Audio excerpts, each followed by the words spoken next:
vanished without a trace. The haunting case of Brandon Swanson. On a quiet spring night in 2008, a college student made a call for help, and then he was gone. No crash, no footprints, no evidence, just silence. What happened to Brandon Swanson? This is one of the most chilling and unexplained disappearances in modern American history. It's a story with no villain, no witnesses, just a question that refuses to fade. How can someone vanish into nothing? Part 1.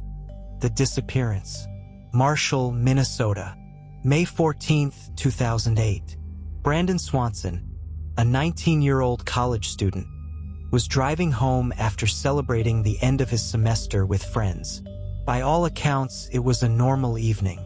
Brandon wasn't intoxicated. He wasn't angry or distressed.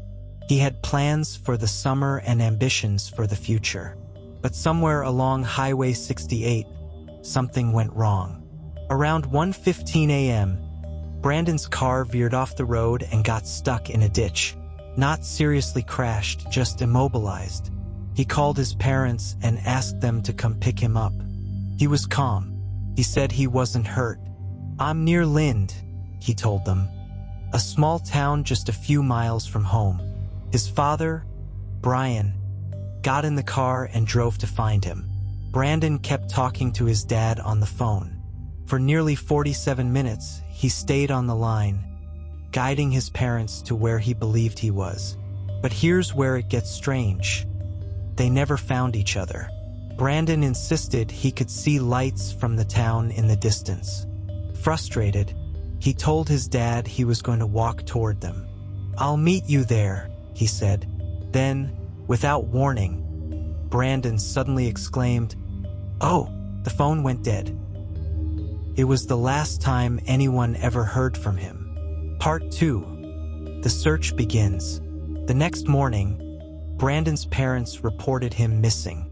Police initially believed he had simply run away or was sleeping it off somewhere.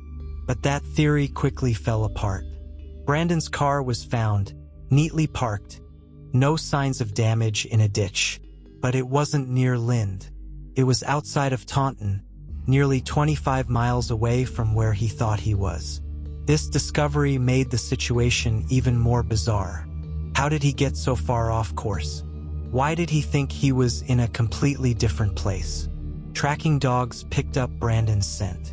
They followed his trail from the car to a gravel road, across fields, and to the edge of the Yellow Medicine River. The trail stopped at the riverbank, then picked up again on the other side. Did he swim across? Was he trying to escape something? Or was he simply lost and desperate? Search teams combed the area for weeks, on foot, with helicopters, divers, drones. Nothing. No wallet. No keys. No clothing. No body. Just gone. Part 3. Theories and questions. Over the years, dozens of theories have been proposed. Some say he fell into the river and drowned, but that doesn't explain why his scent was detected on the other side. Others believe he succumbed to hypothermia and collapsed in a field. But with the exhaustive searches, his remains should have been found by now. There's also the darker theory that Brandon encountered someone on that remote road. A stranger, a threat. But there's no evidence of foul play, no signs of a struggle, nothing to suggest anyone else was involved. So we're left with the most unnerving possibility of all.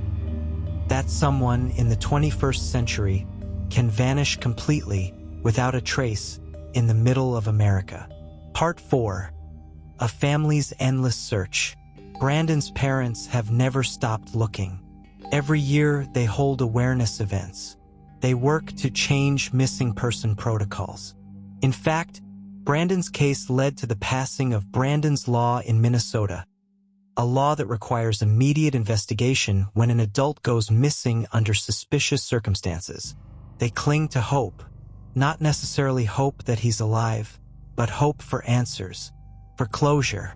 "I just want to bring my son home," his mother said in an interview. "To know where he is, That's all. But as time passes, the silence grows louder. Part 5. The mystery endures. The story of Brandon Swanson continues to haunt those who hear it. Not just because of what happened, but because of what didn't. No evidence, no witnesses, no clear explanation. He was there, and then he wasn't. Maybe the scariest part isn't that Brandon vanished. It's that it could happen to anyone. One wrong turn, one dark road, one mysterious moment, and everything changes.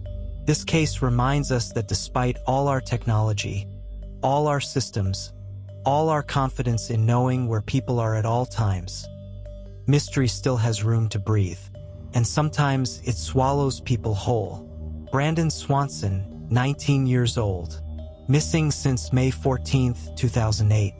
If you have any information about his disappearance, contact the Minnesota Bureau of Criminal Apprehension, because somewhere out there, the truth still waits.